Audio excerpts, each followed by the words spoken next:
যে কথাটা বলতে চাই খুব ছোট ব্যাপার, মানে ছোট কথা আর কি। আজকে অল্প করে, সেটা হচ্ছে গতকাল একটা ঘটনা ঘটেছে দিনহাটা ব্লক টুর নাজিরা টু, অর্থাৎ যেটা শালমারা বলে পরিচিত সেই জায়গায় বিজেপির পক্ষ থেকে দাবি করা হয়েছে যে ওদের 4 জন নেতা নেত্রীর বাড়িঘর নাকি ভাঙচুর হয়েছে। কারা ভাঙচুর করেছে, কি ব্যাপার, এক এক সময় একটা কথা বলছে। আমার যেটা বক্তব্য, আমি সেই ঘটনার মধ্যে যাচ্ছি না। পরবর্তীকালে আমরা দেখলাম কুচবিহার হাসপাতালে একজন অন্তঃসত্ত্বা মহিলাকে ভর্তি করা হয়েছে। তার নাম শ্রীমতী পূরবী বর্মন। বলা হয়েছে যে সেই পূরবী বর্মনকে নাকি যারা ওখানে গিয়েছিল তৃণমূলের প্রধান, পঞ্চায়েত নেতারা, তারা সেই অন্তঃসত্ত্বা মহিলা যে একেবারে অ্যাডভান্স স্টেজে আছে, যার ডেলিভারি ডেট দেওয়া হয়েছে 20শে অগস্ট 2025, তার পেটে নাকি লাথি মেরেছে।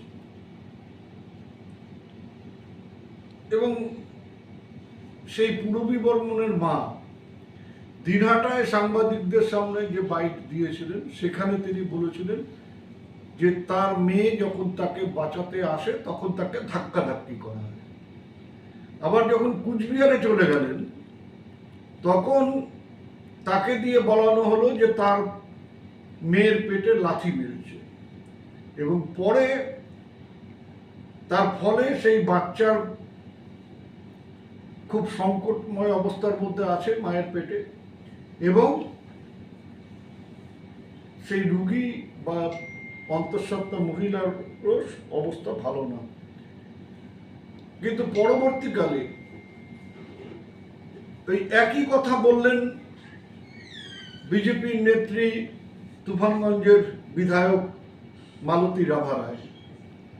তিনি ধিক্কার জানালেন, শুধু ধিক্কার জানানো না, তিনি মুখ্যমন্ত্রী এবং উদয়ন গুহর পদত্যাগ দাবি করলেন, নানাভাবে আমাদের আক্রমণ করলেন। আমরা ডাক্তারবাবুদের সাথে যোগাযোগ করলাম, বিভিন্ন জায়গায় যোগাযোগ করলাম, করে তার যে স্ক্যান রিপোর্ট, যেটা একটা 11/6 হয়েছিল, এবং গতকালও একটি স্ক্যান হয় সেই পূরবী বর্মনের, তাতে করে যে রিপোর্ট আছে 11/6 রিপোর্টের সাথে 7/8 রিপোর্টের কোনো রকম ফারাক নেই। 11/6 রিপোর্টেও বলা আছে যে সেই মহিলার পেটে যে বাচ্চা আছে সেই বাচ্চার মাথায় জল জমা আছে। গতকালের রিপোর্টেও সেই জায়গাটুকুই বলা আছে শুধু যে বাচ্চার মাথায় জল জমা আছে। এই অবস্থায় সেই বাচ্চার রিস্ক থাকে নানা রকম, যেটা ডাক্তারবাবুরা বলেছেন, সেদিনও বলেছিলেন এবং আজকেও গতকালও বলেছেন। বাড়তি কোনো আঘাত না বাচ্চার না মায়ের আছে।